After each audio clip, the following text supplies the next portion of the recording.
Wow, there's a lot of people. That's great. Welcome to the empowerment. How many jokes can you make with the word MENT? Artist perspective and roadmaps for the XU region. My name is Koen ter Heegde. I'm from the Netherlands. And I run a booking agency, a promotional platform called Yugofuturism. I do a lot of exchanges. I send bands from the Netherlands and west of Europe to these regions, and I invite bands to come to play in the Netherlands and other countries. I think it would be nice if the panelists introduce themselves for so that everybody knows who's here. Hi everyone, I'm Lucia Ivšić. I'm from Zagreb, actually Vinkovci.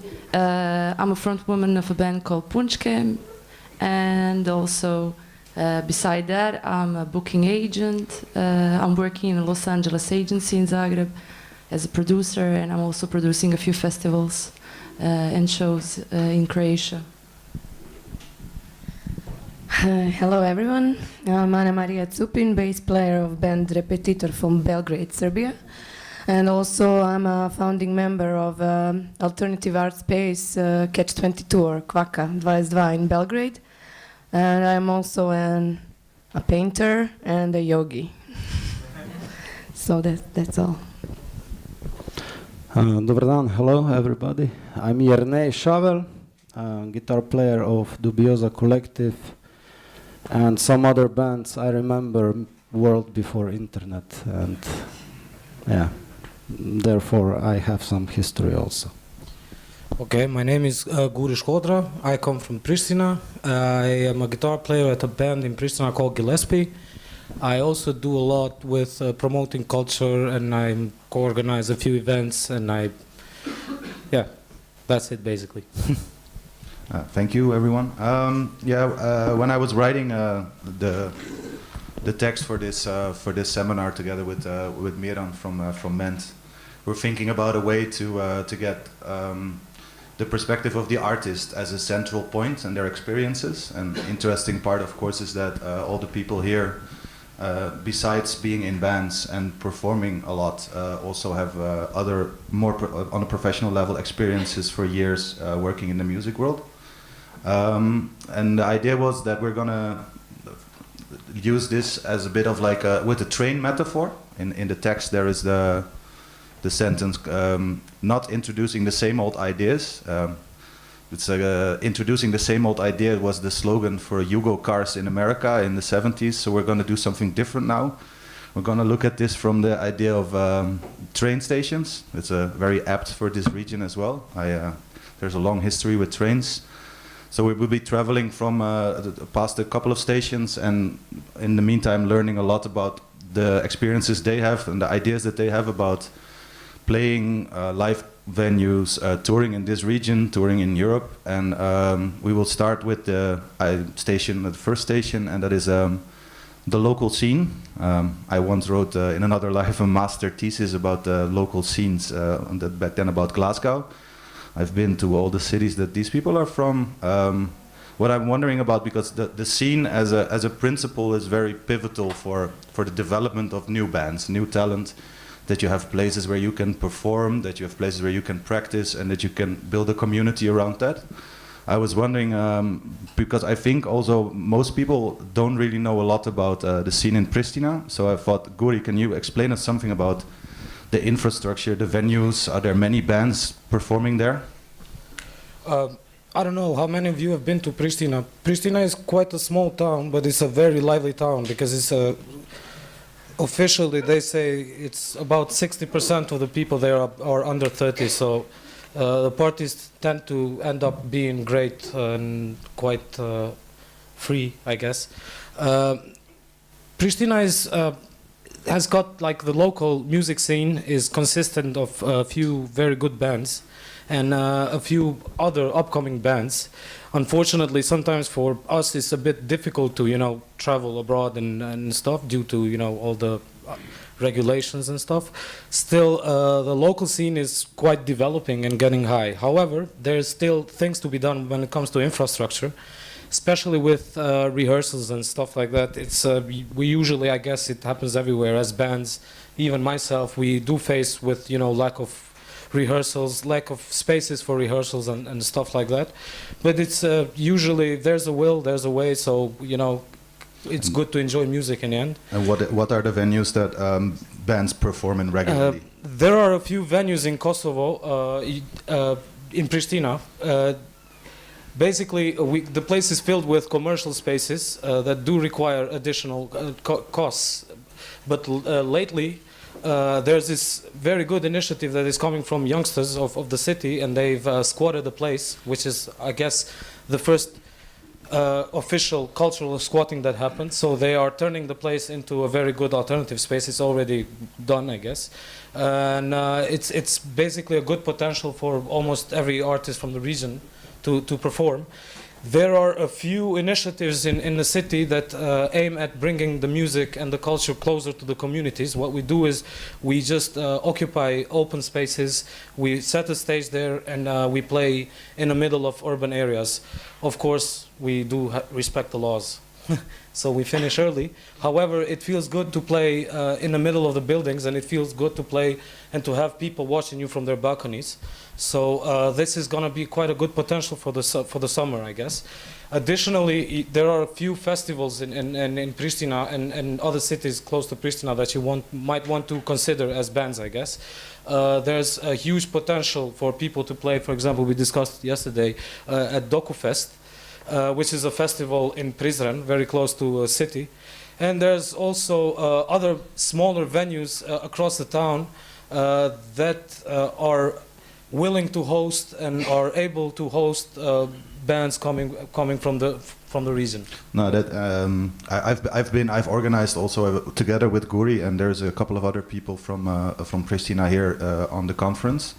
So I think also, if you have any plans on visiting Pristina or going there with your band, I would definitely find them somewhere, and they're walking around. You've seen Guri now. Yeah.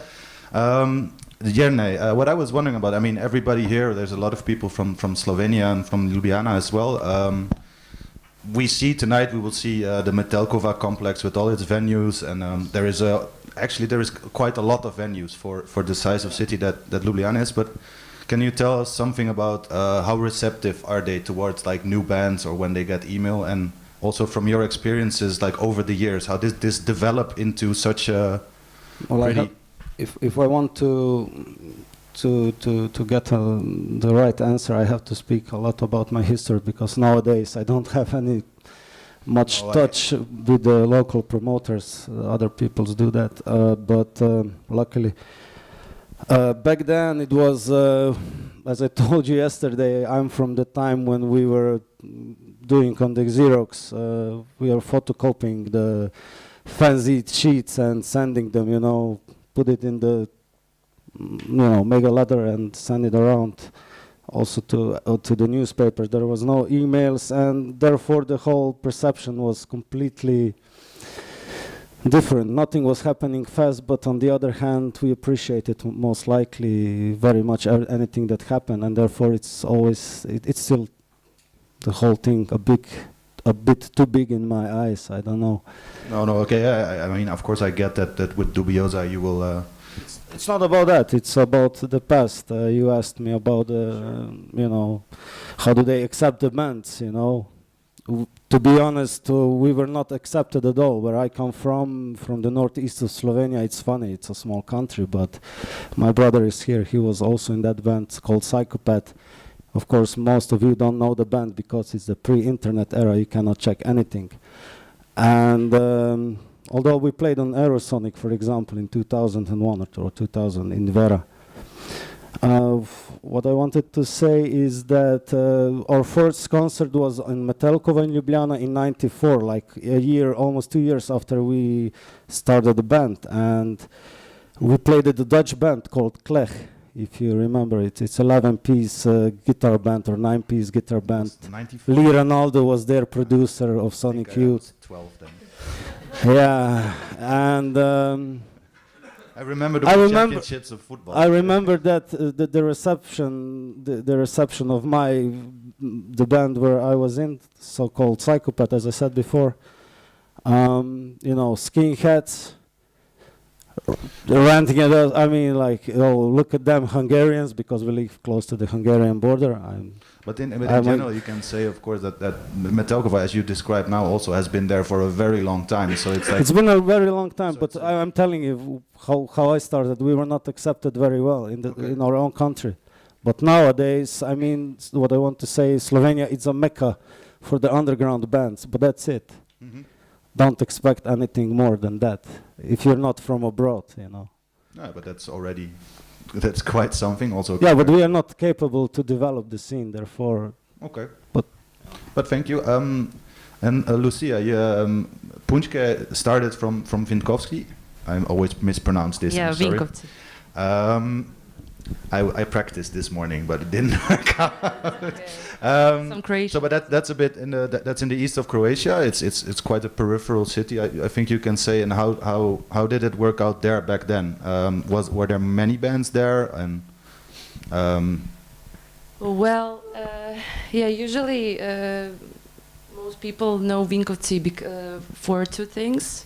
First, the trains.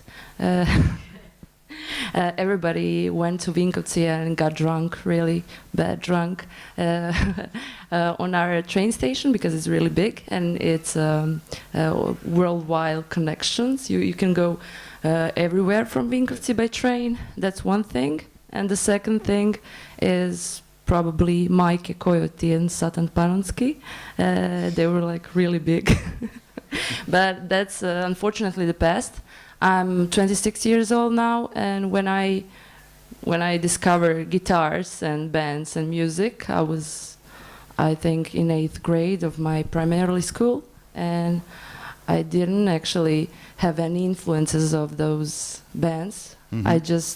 I don't know, I found my best friend Ruby, and we talked about, she got drums from her parents, and I got a guitar, and we started a band.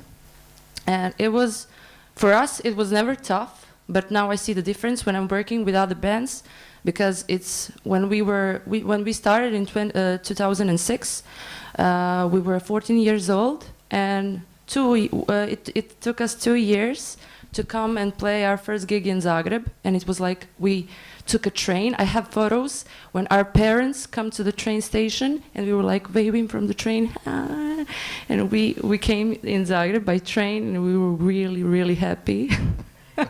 We weren't even, we didn't have 18 years. Yeah, we were really young, and we needed to fight for every gig because we didn't have a lot of money. So we traveled by train and bus until maybe our first trip to our gig by car was, I think, in 2015 or something like that.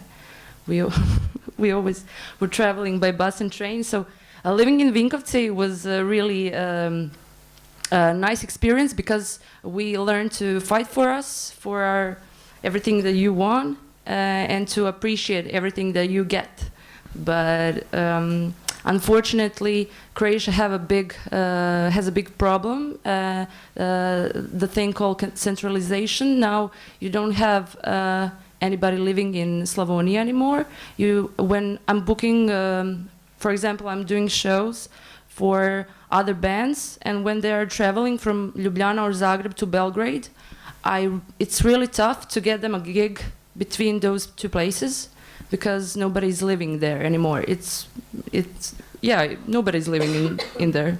So I think it sounds a bit familiar as well. I mean, from as far as my experiences go, also in the Netherlands, that I think bands that come from the periphery. Myself, I was studying in Groningen in the north, where there is Eurosonic, and I think these bands, when you are far from the center, you always have to work a bit harder. So the moment that they in the end move to the center, which in your case I think is Zagreb, then you already made a lot of kilometers, let's say. I think that's fair to say, right?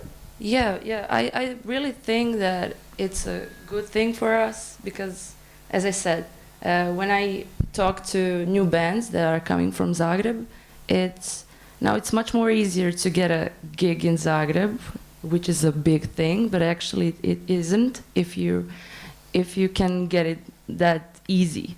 and you don't need to try that hard to get something.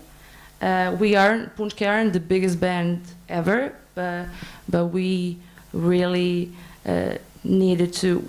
Well, we were also in the era when MySpace was actually we had only MySpace websites, and there weren't many emails going on. So actually, I needed to get a phone number for somebody. And when I moved to Zagreb, I didn't know anybody, really. Not a single band, not a single place to have a rehearsal. So we needed to build our own, I don't know, community. Yeah, okay.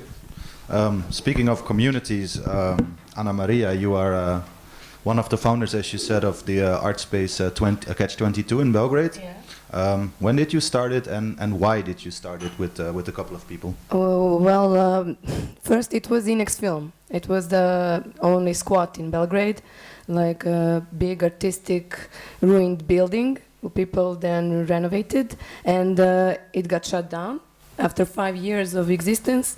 And the artistic people from INES Film gathered again, and we were searching for a new building, and our friend Luca found it, and we started from scratch, from zero. And the thing which is really interesting is that building was belonged to military orchestra. So we found a lot of instruments, or at least parts of instruments, and some like skins for drums, and after we used them for art, also for a little museum. And Catch 22 is really important now. It was 3 years ago when we started, and this last year or so is really popular now. But it takes time, you know. You have to grow your audience organically. No, of course. And event by event, you know. You also don't get any funding, I guess, or. We applied for some funding for Ministry of Culture, and actually we got this. Oh. Yeah, but still legally, if you look, this building is property of city of Belgrade, but military is user, and it is some strange voids between them, and we jumped in, and we use the building now. We also asked the military to. We went there. I went to talk with some generals. Like really serious, and yeah, they were in uniforms and shit. So yeah, we gave them our program, and they said like, "Whoa, this is really good, kids. We want to help you, but like we cannot give you permission, but you can stay." Okay, yeah. You know. But apart from the fact that also I of course I recognize that how important an autonomous space that is run by and for musicians can be in a city. Yeah. But how do you feel it relates to the other venues as well in Belgrade? Because Belgrade has quite a couple of nice places where bands perform. Well, yes, but before, like 10 years before, when Repetitor was starting, you had a lot of clubs. You have like really good spaces, and now you have like 2 or 3, you know. And the Kvaka is really important in this because you don't need to pay to play. You don't need to pay in advance, you know. Every other club will ask you like for 100 or 150 euros for just to play there. So I think this is too much for young bands, you know. Come on. Yeah, of course. Yeah, it's completely. I don't know. I don't know why it's that way. Why it's so? I think commercialization, or I don't know. People want money. People don't care for supporting young artists. Also in Belgrade, you don't have managers. Maybe have like 5 managers who are booking shows. So people do this by themselves, basically. And yeah. I remember seeing. It was a couple of weeks ago now when Repetitor did the touring your hometown tour. Yeah, Can you tell us something about that? Well, did yeah, that go? we decided we got bored with these big concerts when you have security in front of you and you know, people somewhere over there, and we don't like it. Repetitor is punk rock band, and we really love to be close to the audience and interact with them. So we decided to play 3 smaller shows instead of this one big. And it was amazing. It was even better. You know, I recommend this. Try it. It's really cool and different. You know, and something. You know, It's also a great way to support the local scene. Yeah, local and scene and the venues. yeah, and local scene in Belgrade is blooming right now. Really, it is. But you cannot see it anywhere on TV or the radio. I think you can see an example tonight in Otto Bar. Yeah, tonight. Come to see Dogs in Kavala and Threesome. Also, Dogs in Kavala is band from Kvaka, from Catch 22. They had their band reversals there. There are some members here also. Yeah, that's why. Hi, Nikola.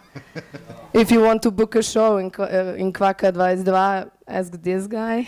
No, definitely. I mean, last year the Homesick played at MENT Festival, and I work with the Homesick. And when we did the larger tour across Southeastern Europe, we also visited Kvaka. It was amazing.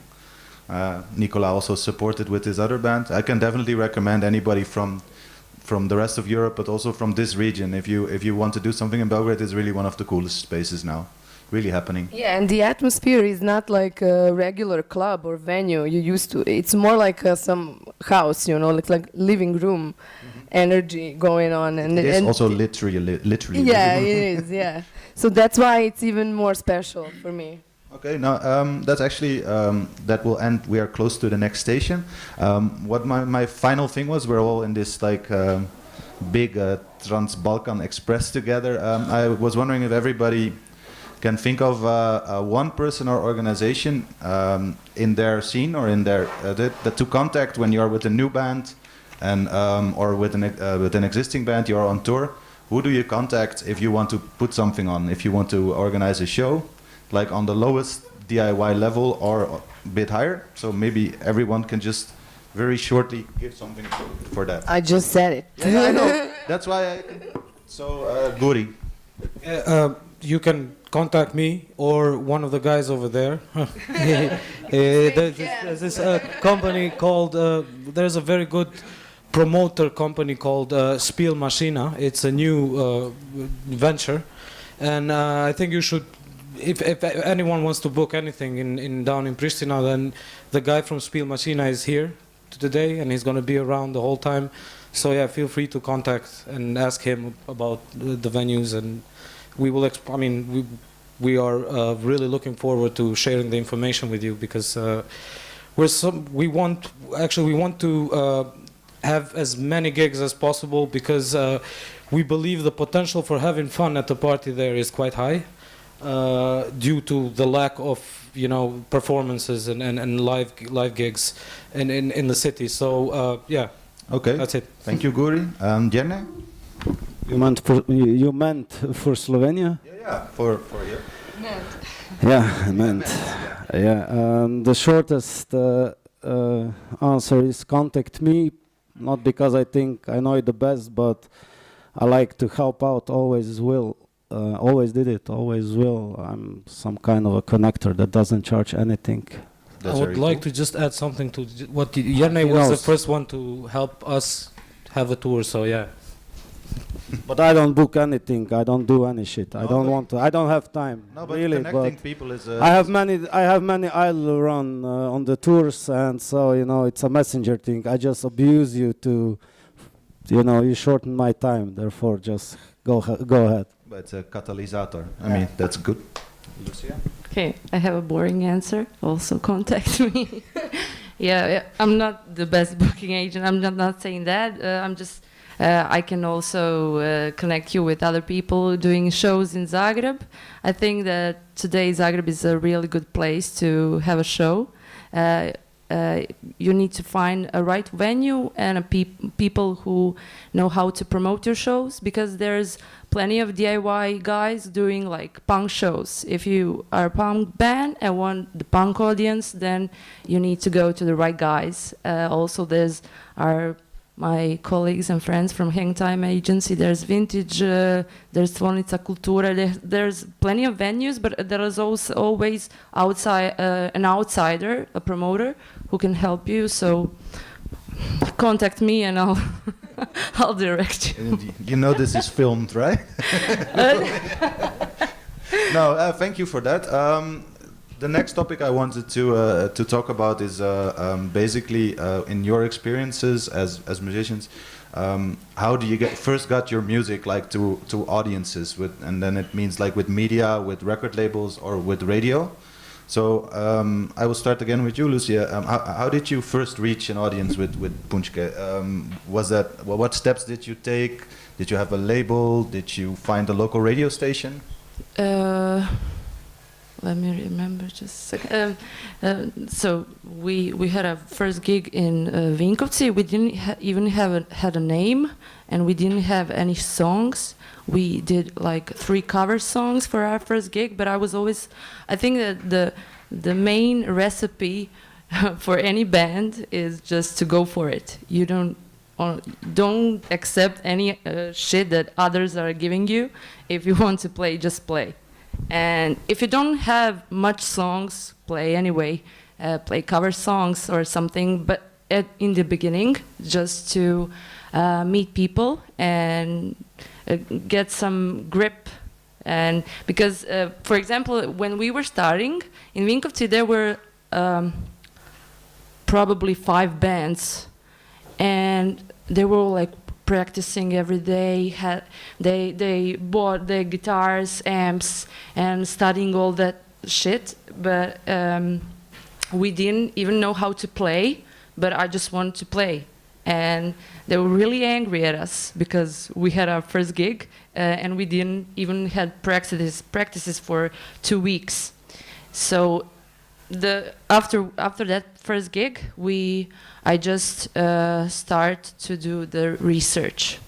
I don't even remember how the research worked because it isn't like today with Facebook.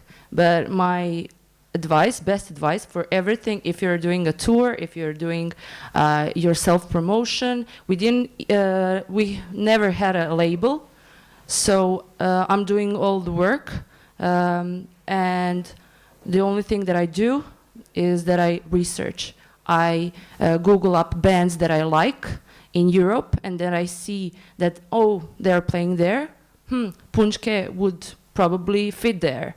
And then I send an email. Then I see that this guy, oh, he did this show with this band. Oh, maybe I can contact that guy. So I really do the fucking research. It takes a lot of time, and it can be really frustrating. But we have shows, so I think that it worked out really fine. Yeah, sounds good. Jerne, you have a long band history, but I also read in the biography, and we were talking. You also were involved in local radio. Yes. How do you see, like, from the moment when you were in your first bands, in terms of record labels or distribution of music? How did that develop into now? It didn't develop At all. Okay. in now, because now doesn't exist. These things don't exist anymore now. I don't know where to start or how to say it, what to answer at all, because I don't think it will empower anyone except that we will pity each other more. You know, okay. It was hard. Of course, it was hard, but we are not here about to talk about what we cannot do. But it's all about. I mean, that's not possible. You know, you have to get that into your memo as soon as possible, and just go for it. And as long as you feel the enthusiasm, you're on the right way, and that's about it. Cool. Thanks. Nearing the next station, which is about like basically touring in this region, and all of you have extensively. Anna Maria, I wanted to ask you about when did you first play the show in another country? How did you arrange it, and how was that? Our first gig beside borders of Serbia was in Skopje, in Macedonia, through some project of student cultural center in Belgrade. They called us. We were young, we were crazy, you know, two girls and one guy, and we were dirty and rock and roll, so people, I guess, liked it. They wanted to see us, and I don't know, we went to play in Skopje. It was our first show outside Serbia, but Repetitor, he had one sort of skyrocket, I don't know, in music business when we won Art and Music Festival in Pula. We won the prize from audience and also from like jury, and it gave us a recording, our album, and also like people saw us, people from Croatia, people from Slovenia, and they started calling us, and the rest is history. Yeah, because now you are playing basically everywhere almost, right? Yeah, in China. Nice. And in Kosovo. Yeah, we had a tour in Kosovo. Yeah. Going to Guri, I mean, apart from the issues with visa and the problems that you as musicians from Kosovo have, how is that for you, these experiences, and how is this working? Like, do you? I guess you play because Gillespie, the vocals are in Albanian, which. Yeah.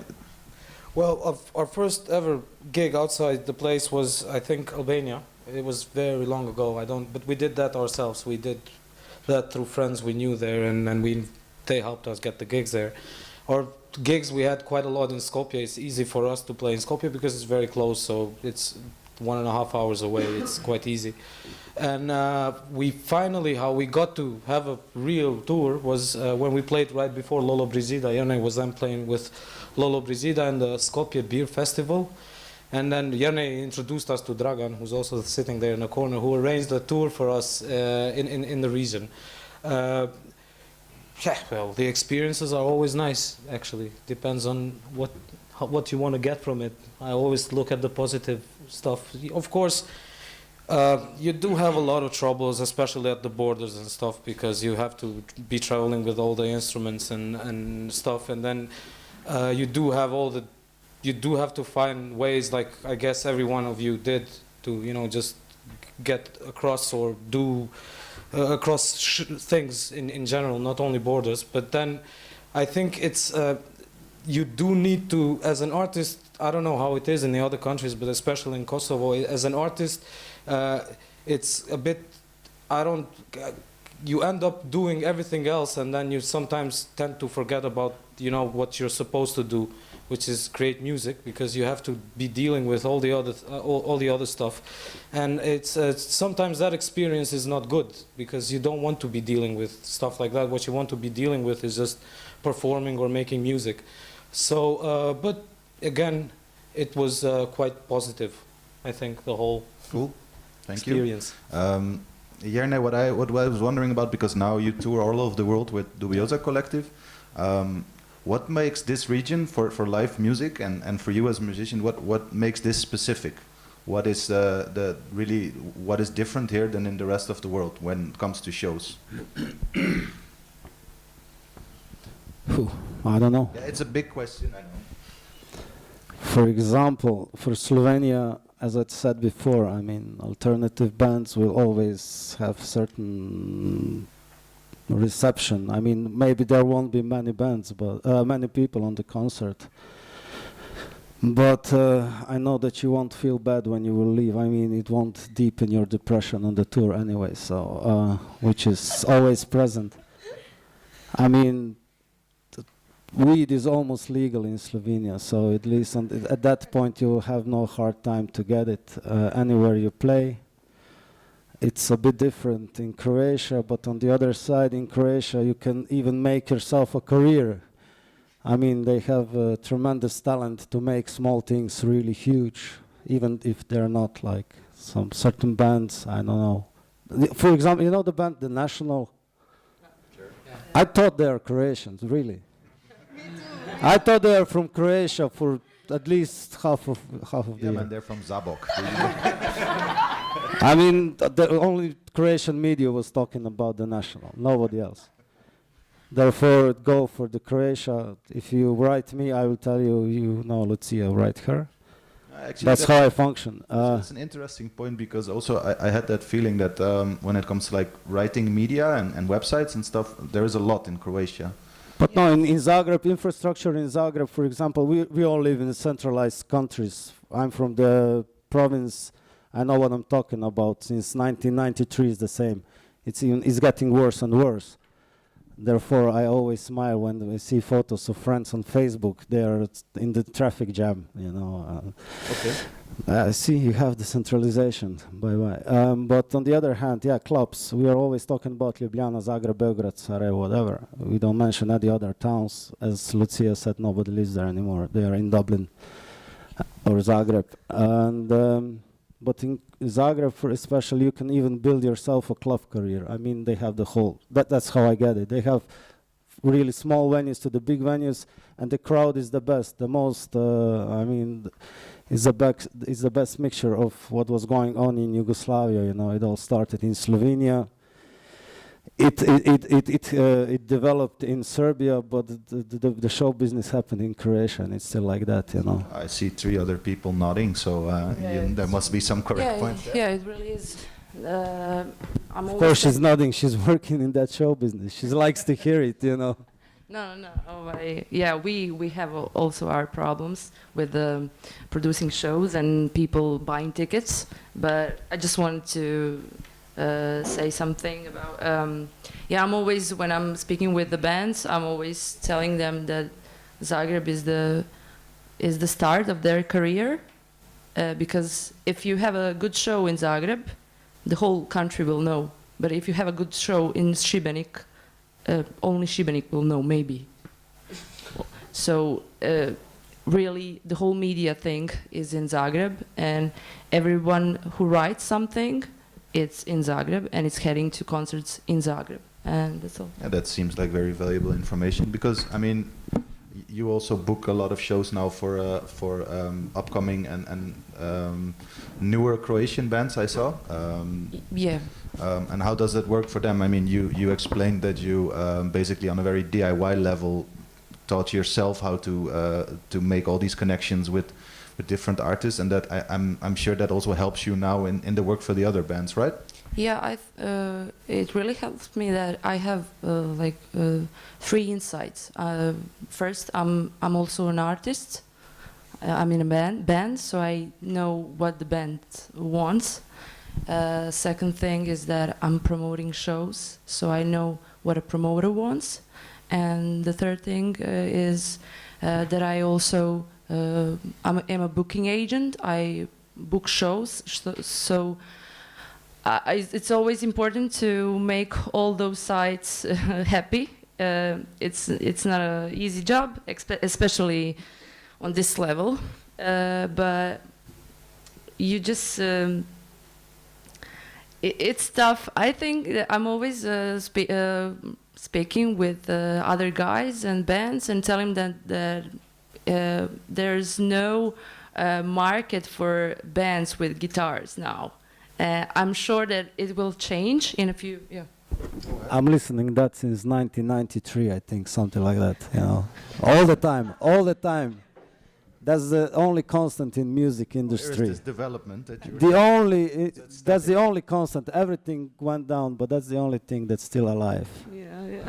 The guitar music, it's dying. Yeah, well, it will never die, but it's really a tough market. Anyway, I'm working with some upcoming bands, and I'm helping bands from all around Europe to come to play Balkan. I'm arranging them Balkan tours, and actually, the only thing that it's working now for me as a booking agent and a band is the exchange. The talent exchange, when I'm working with several artists from bands from Europe, and I'm helping them arranging a Balkan tour, and in exchange they helped me arrange Europe tour. And that's how the things works. And I think that it was always a thing before me, and it will be a thing. Because the other day I spoke with my colleague about new platforms that are working automatically for you, and we just came to the conclusion that human touch will always be very important in this job. So you can have any platform to do this job for you. It's always like, oh, you are interested in Slovenia. Oh, let me see with Jerne. Jerne knows me, so he will answer my email, but somebody else won't. And you know the work if you're in this business. So that's all. Connections are really important. Okay. Anna Maria, do you have any do's and don'ts about touring in this larger region? Well,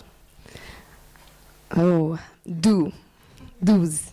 Do some exercises. It's really important to be physically fit for tour. For this region also. Well, for this region, I don't know. We played like every single small towns, like countryside in Slovenia. I think everywhere, you know, like Sticina or some smaller. I don't know. People have their little venues, and people are trying and working in communes to keep this thing alive and getting bands. So we played everywhere, not just Zagreb, Belgrade, and Ljubljana, but everywhere. Little venues, even better.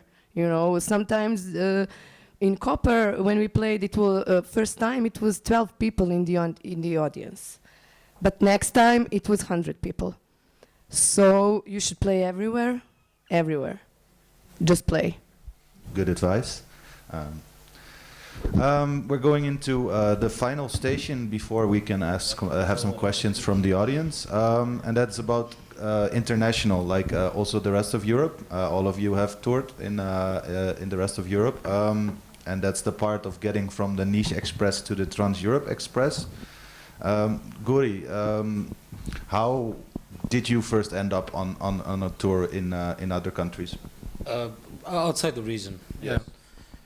Well, it was actually very good because we ended up becoming a beneficiary of a project of some German federal cultural institution. So it was a really a great tour because we got to sleep at 5-star hotels and stuff like that, which was very good. Yeah. It basically does really happen spontaneously. You really do need to know, because we're planning to tour at the end of March this year as well. It's basically you do need to know the right people to get the right audience and to get to perform at the right places as well. And basically just spreading the word and talking to the people, and talking to any band that comes by your place is just a very good way to get there, I guess. Okay, and Jerne, I imagine that with your former bands, that touring went more on a DIY level. So also with this underground network, the Underground Railroad. Yes. Now you have I'm pretty sure a big agency. No, it's still on DIY level. I mean, you cannot be successful if you're not DIY, and you have to keep it up as long as possible. Otherwise, the other will, use you and abuse you and. Ciao amore. What was the question, Ian? That you first organized the tour. Yeah, we did it by our own, but it was, nowadays I tour way much more, and I feel much smaller and more modest and humble, and because. Back then, I thought it's a big deal, It probably was a big deal, but I didn't get it. So, what should I tell you? I mean, okay. I really don't like to remember those days, to be honest. It wasn't, because if I do, I will talk only about negative things, Oh, okay, then let's not talk. It was not easy, blah, blah, blah. It's not empowerment, And there is also no now, so that's good. But I gained some experience for someone else if somebody needs to hear something. Lucia, we just also mentioned that you, as a booking agency, represent also a lot of local talent. What are your experiences in getting them to play, for instance, in the neighboring countries, in Hungary, in Austria, and Germany? Well, I'm always trying to use my contacts for other bands, not only for Punčke, of course.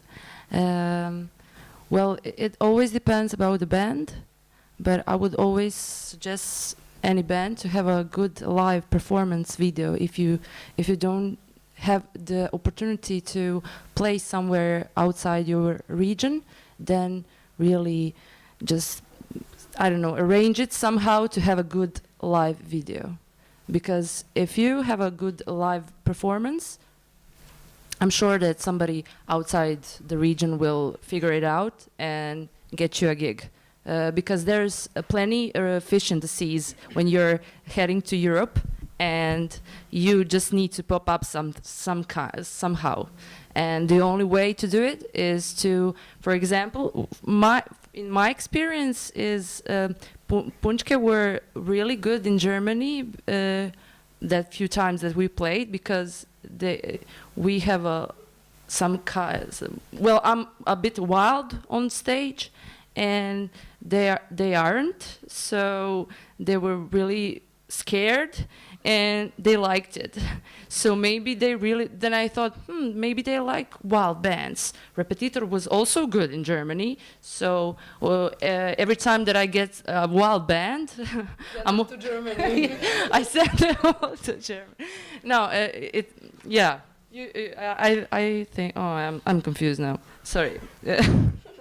No, but I think the live video is really live video is very really important, because there's really no other way for you to show somebody that you're good. And the other thing is back to basics, connections. If you have a good friend, well, be also, good. I'm sorry, I'm interrupting, but the showcase festivals are made for this kind of exchange, and for people to get to know each other, and so to discover some new bands. So sure, they're really important in that way. Play on showcases. Yeah. Showcases are a big deal. When we were on Eurosonic, that was the first time that I figured out that showcases are really working, because after we ended up our performance, there was like, I don't know, 3 or 4 booking agents approaching me and emailing me later on, and we started some kind of a connection, and actually afterwards Punčke were heading to Austria and Italy and I don't know where. Cool. I think now is also the time to, if anybody has any questions for the musicians gathered here, we can try to answer them. You can raise your hands.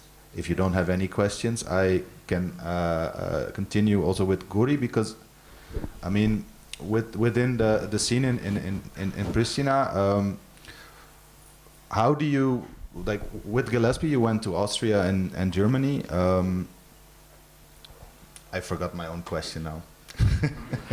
Ask anything. I don't do this every week. Think of a new one. It was good party last night. No, yeah. It is about these first steps, like the first steps you make abroad. You have the touring video. What would be your advice if you want to go to make the first steps in another country? Well, what my advice is actually is also you do it yourself. You can do all the things like that, but it's really very much important to really find the best promoter or the best agent or a friend, or call it whatever, that is gonna help you do that in there. What we did, for example, is that the first time we recorded our first album in 2005, the first thing I ever did is I wrote to Steve Lamacq, but I've never really received an answer back, of course, because he's too famous to, he was at least too famous to reply back to me. He still is. And we did write to a lot of people back then in 2005. Fortunately, there were emails, so we could, we did find emails on over the internet, and we did. That back then was also MySpace, so we did put everything on MySpace. And MySpace back then, it really helped a lot because it did not only serve as a platform where you would just put your music and others will be able to listen to, but it was also some kind of thing that, you know, you would mingle with a lot of different bands because you could talk to them directly, which was a very good way to do. We did do that a lot initially. We did add a lot of bands on our MySpace page, and we did write to a lot of bands on our MySpace. When we started first, we didn't really have the possibility of a live video recording because it's usually something that costs as well. But what we did is we decided to just have our first album recorded as a demo album. So we didn't really. We just went there and we played for an hour at the studio, and we didn't really even want to play for the second time, so we just issued whatever was recorded the first time. And I think that helped then with telling people how we sound live, which was very good because people want to hear how you sound live. And we did do a lot of emailing. We did do, I think we even sent emails to wrong addresses and stuff. So because we would send emails to whatever list we found on internet, whatever thing we found anywhere. We would even use a lot of mails. We would send a lot of CDs to our friends living abroad, and we would ask them to share the music, which was basically, we never really, we were lucky, and for some reason, because when we started playing in Kosovo, like this scene of original bands somehow stopped, so we just started our band then. Oh, it's okay. We just started our band then, and it was somehow the only thing going on in the city, so it was very good to be promoted. It was easy to be promoted somehow, so we were a bit lucky in that sense. Yeah, a lot of talking, a lot of human touch. Someone mentioned a human touch because we were talking with a lot of people about YouTube and all the other things here. I don't think they are really to be considered much because I think a human touch is basically what helps a lot. And a lot of human touch, a lot of direct contacting, a lot of direct mailing, and it worked somehow, so it's good. Okay, thanks. Yeah, again, I think we can almost be rounding up. I don't have a lot more questions. Do you have anything to add? Does anybody else have a question in the audience? Don't be scared. Yeah, or we send you to Germany. No, but then I would like to thank you very much for being here with us, and thank you for watching and listening to all this. I hope you got something out of that, like a mini toolkit or some new ideas or some things that will help you understand the regional dynamics a bit better. And yeah, good luck with everything. You as well. Thank you.